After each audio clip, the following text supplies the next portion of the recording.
में रहता था। उस कमरे में दोस्तों खिड़की के ऊपर पल्ले भी लगे हुए नहीं थे। बिछाने के लिए सिर्फ एक मामूली सी एक चटाई थी और ओढ़ने के लिए एक मामूली सा एक कंबल। और जब उस दिसंबर के महीने में जब ठंडी हवाएं जब उस खिड़की से जब निकलती थी, पूरे कंबल को लपेटकर अपने आप को एकदम गुड़मुड़ी बनाकर बैठ जाता था कि शायद किसी तरह से ये रात गुजर जाए। मन में लगता था क्या ये गरीब जिंदगी भर चलेगी। लेकिन दूसरा ही पल एक विचार आता था कि अजय, अगर आज तूने इस गरीबी को अगर बर्दाश्त कर लिया तो विश्वास कर कि आने वाले कल में तेरा नाम भी अमीरों की लिस्ट में आ जाएगा। और आज अमीरों की लिस्ट में शामिल हो गया। आज अमीरों की लिस्ट में ये नाम शामिल हो गया। जो लड़का कभी 1200 रुपए के कमरे के किराए को भी दोस्तों मैनेज नहीं कर पाता था, आज दोस्तों गर्व से कहता हूं कि इस बिजनेस की वजह से मैंने 40 लाख रुपए का एक डुप्लेक्स 2 मंजिल का मकान इस बिजनेस की वजह से मैंने खरीदा है। Thank you. बहुत ही जल्द दोस्तों इस बिजनेस की वजह से अपने परिवार को एक बहुत ही शानदार 1 करोड़ रुपए का मकान भी दोस्तों खरीद के मैं देने वाला हूं बहुत जल्द।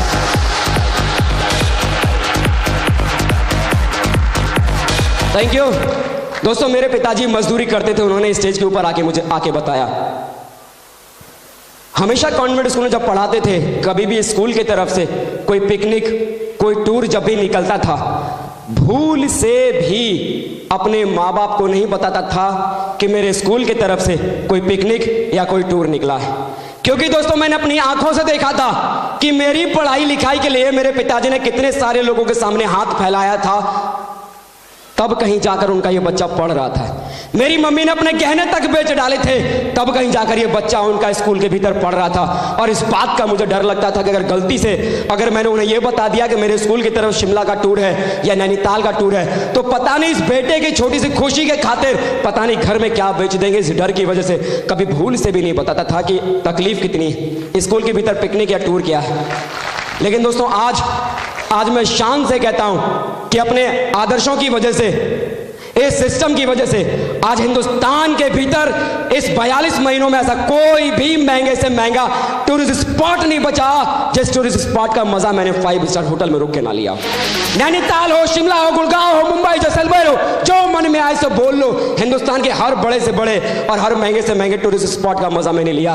हिंदुस्तान तो दोस्तों छोड़ो, इस बिजनेस की वजह से अगर मैं बात करूं तो इस बिजनेस की वजह से हाल ही में सिंगापुर और मलेशिया जैसे शानदार इंटरनेशनल टूर भी दोस्तों मैंने इस बिजनेस की वजह से मैंने किया है।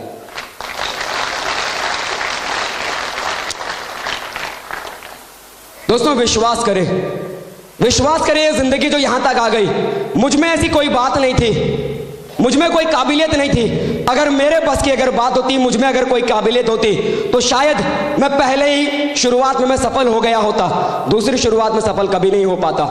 लेकिन दोस्तों आज अगर इस स्टेज के माध्यम से अगर सबसे बड़ी अगर बात करूं तो दोस्तों आज अगर मेरी धर्मपत्नी प्रिया का साथ अगर मेरे जीवन में अगर मुझे ना मिला होता तो शायद जिंदगी में इस मोड़ पर, इस सफलता के इस मुकाम पर कभी पहुंच ही नहीं पाता।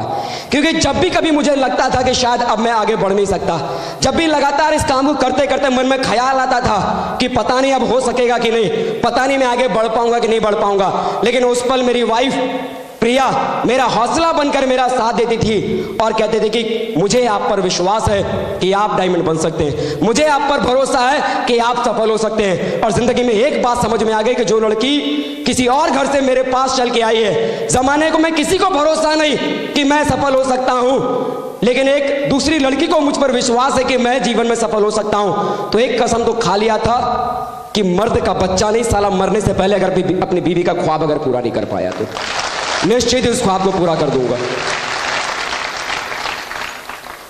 दोस्तों जब भी कभी लगता था कि पता नहीं इस बिजनेस को करने के लिए कोई मेरा सहारा दे पाएगा कि नहीं दे पाएगा, बहुत बार मेरी वाइफ ने मेरा हौसला बढ़ाया। इसी तरह का एक बहुत बड़ा एक दोस्तों प्रोग्राम था बिहार शरीफ के भीतर, फंक्शन के भीतर सारा का सारा मैनेजमेंट दोस्तों मैं ही कर रहा था। मेरी पत्नी उस समय प्रेग्नेंट थी। जिस दिन फंक्शन था 10 बजे फंक्शन को ऑपरेट करने के लिए स्टेज के ऊपर मुझे जाना था, 9 बजे मेरी वाइफ को लेबर पेन शुरू हो गया। मुझे समझ में नहीं आया कि अपनी वाइफ को लेकर मैं हॉस्पिटल जाऊं या उस सिस्टम को मैनेज करने के लिए, उस फंक्शन को मैनेज करने के लिए मैं उस जगह जाऊं। मेरी वाइफ ने धीरे से मेरा हाथ पकड़कर मुझे बोला कि आप मेरी फिक्र मत करो, मुझे बस गाड़ी में बिठा के डॉक्टर के पास छोड़ दो, आप अपना फंक्शन संभालो, बाकी काम मैं संभाल दूंगी।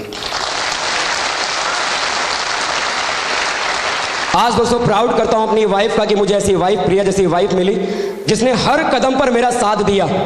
जब भी हौसला टूटा, एक विश्वास बनकर मजबूती के साथ मेरे साथ खड़ी रही। जब जब मुझे लगा कि शायद अब होगा कि नहीं होगा, हमेशा हौसला बनकर उन्होंने मेरा साथ दिया, और जिसकी वजह से यहां तक आ गया। जिंदगी में दोस्तों कितनी परेशानियां थी, कितनी दिक्कतें थी, जीवन में कभी कुछ मालूम नहीं था।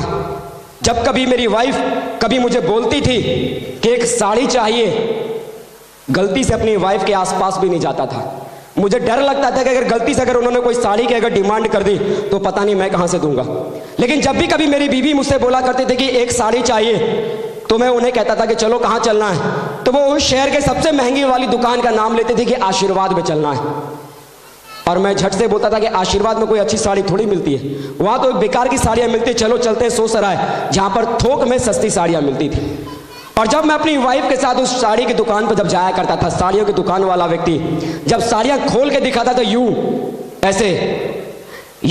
ऐसे मेरी बीवी साड़ियों का रंग देखती थी, साड़ियों का डिजाइन देखती थी, और मैं उस साड़ी में देखता था कि उसका कीमत का लिखा हुआ पर्चा कहां है। और जैसे ही उस पर्चे पे मेरी नजर पड़ती थी, 4,500 रुपया झट से अपनी मुट्ठी में दबा लेता था। और जब वो कहती थी कैसी लग रही है, कुछ खास नहीं है, अच्छी नहीं लग रही है, जेब में यहां कुछ नहीं था इसीलिए यहां कुछ नहीं लग रहा था।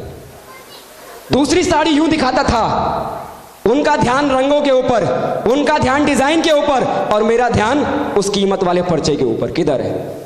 जैसे ही देखता था 2,000, ये कैसी लग रही है, ठीक है लेकिन उतनी अच्छी नहीं है, इधर नहीं था ना। जैसे ही साड़ी दिखाता था, कीमत देखता था 500 रुपया, ये कैसी लग रही है, अरे इसमें तो आपका जवाब नहीं, इसमें तो आप बहुत खिलोगे। 500 रुपया जेब में था, 500 रुपया जेब में था। आज वही मेरी बीवी है, वही मोहल्ला है, वही इलाका है। आज मेरी वाइफ अगर मुझसे कहती है कि रोज पहनने वाली साड़ी चाहिए, तो मैं कहता हूं चलो आशीर्वाद। बोला वहां क्यों, तो बहुत बड़ी दुकान है। बोला नहीं, आजकल उस दुकान में हमारे लायक ठीक ठाक साड़ियां आ गई। और आज जब वो दुकान वाला जब पहली साड़ी दिखाता है, उस इलाके का सबसे महंगा साड़ी का दुकान वाला जब पहली साड़ी दिखाता है, मेरी बीवी का ध्यान साड़ी के डिजाइन के ऊपर, साड़ी के रंग के ऊपर, और मेरा ध्यान उस कीमत वाले पर्चे के ऊपर। जैसे ही वो पर्चा नजर आता है, खट से उसको मुट्ठी में दबा लेता हूं, ये सोचकर कि गलती से अगर मजदूर का बेटा अगर उसने गलती से उस पर्चे को अगर देख लिया तो शायद बीवी की खुशी को मार देगा और कहेगा महंगा है। ना मैं देखता हूं ना अपनी बीवी को देखता हूं, कहता जो पसंद है खरीद लो, नोट सिक्योर लाइफ ने जेब में भर दिया है। आज इतनी दम आज इस बिजनेस के भीतर इसने दी है।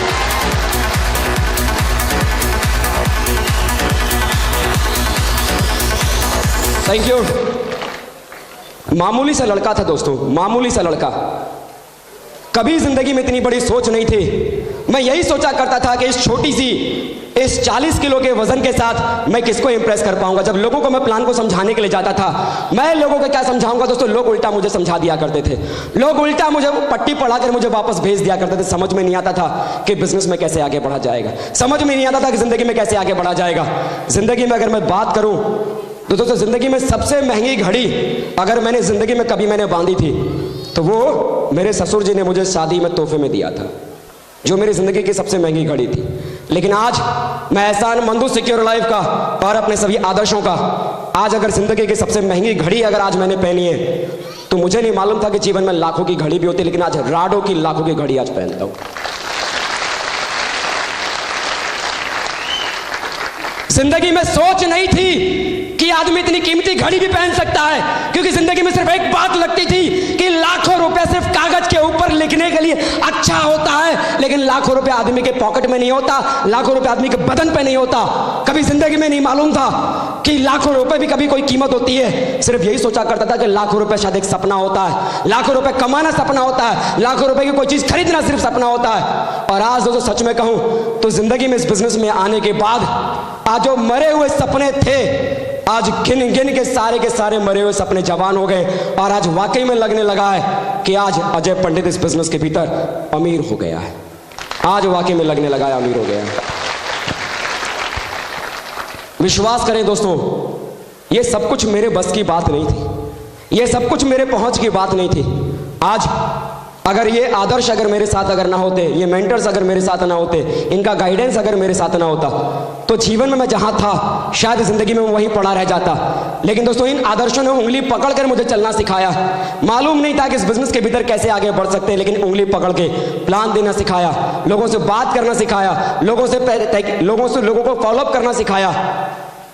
मुझे नहीं मालूम था कि कैसे इस बिजनेस के भीतर आगे बढ़ना है, लेकिन सत्येंद्र प्रसाद जी ने उंगली पकड़ पकड़ के चलना सिखाया।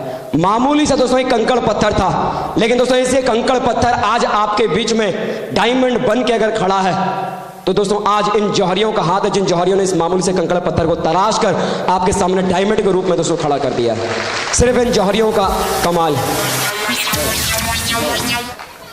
दोस्तों विश्वास करें, आज इस रिकॉग्निशन को लेने के लिए डायमंड के रूप में मैं स्टेज पे मैं यहाँ पर खड़ा हूँ, लेकिन आज अगर मैं इस रिकॉग्निशन की बात करूं तो इस रिकॉग्निशन के भीतर सबसे बड़ा जो हाथ है वो है मेरी प्यारी सी टीम का।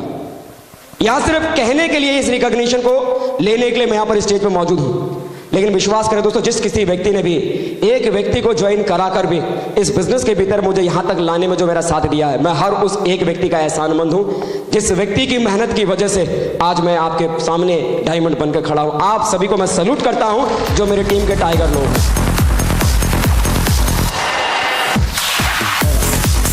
थैंक यू दोस्तों। जिंदगी में अब तक सिर्फ सपना था कि सिर्फ डायमंड बनना है, अब तक सिर्फ सपना था कि अपना ख्वाब पूरा करना है, अब तक सिर्फ सपना था कि अपनी कार खरीदनी है, अब तक सिर्फ सपना था कि अपना घर बनाना है, अब तक सिर्फ सपना था कि खुद के लिए लाखों रुपए कमाना है, अब तक सिर्फ सपना था कि सिर्फ डायमंड बनना है। लेकिन दोस्तों आज ये सब कुछ यहाँ खत्म हो जाने वाला नहीं है, बल्कि आज से एक नया मकसद यहाँ से शुरू हो जाने वाला है, एक नई दिशा जिंदगी को मिलने वाली है। जहाँ सोच जिंदगी में जो कुछ सिर्फ अपने लिए हासिल करने की थी, यहाँ से दोस्तों अब एक सोच बदल जाने वाली है। यहाँ से अब डायमंड बनना सपना नहीं, बल्कि दोस्तों लोगों को डायमंड बनाना अब यहाँ से एक सपना बन जाने वाला है। मैं दोस्तों यकीन दिलाता हूं कि वो मेरी टीम के वो लोग जिनके पास जिंदगी में डायमंड बनने का सपना है, जो जिंदगी में कुछ करना चाहते हैं, जिनके मन में हौसला है, जिनके मन में विश्वास है, जो जीवन में अपने लिए, अपने माँ बाप के लिए, अपनी बीवी के लिए, अपने बच्चों के लिए, अपने परिवार के लिए जो लोग जिंदगी में कुछ करना चाहते हैं, जो लोग सचमुच में दिल की गहराइयों से डायमंड बनने का ख्वाब देख रहे हैं, उनके ख्वाब को हकीकत में बदलने के दिन रात दोस्तों मैं आपके सामने साथ में हूं। अभी रिटायर नहीं हुआ, अभी आपके साथ में हूं, अभी भी दोस्तों आपके साथ में हूं। आप लोगों की मौजूदगी के लिए मैं आप सभी का धन्यवाद देता हूं, आप सभी का इस्तकबाल करता हूं और अपने सभी मेंटर्स का, सभी आदर्शों का दिल की गहराइयों से मैं दोस्तों सैल्यूट करता हूं कि अगर आज जिंदगी में अगर ये मेरे साथ अगर ना होते तो जीवन में आज एक मामूली सा लड़का खाली मामूली बन जाता, डायमंड कभी नहीं बन पाता। तो क्या आप डायमंड बनने को तैयार है? तैयार है? तैयार है? कितने लोग डायमंड बनने के लिए तैयार है?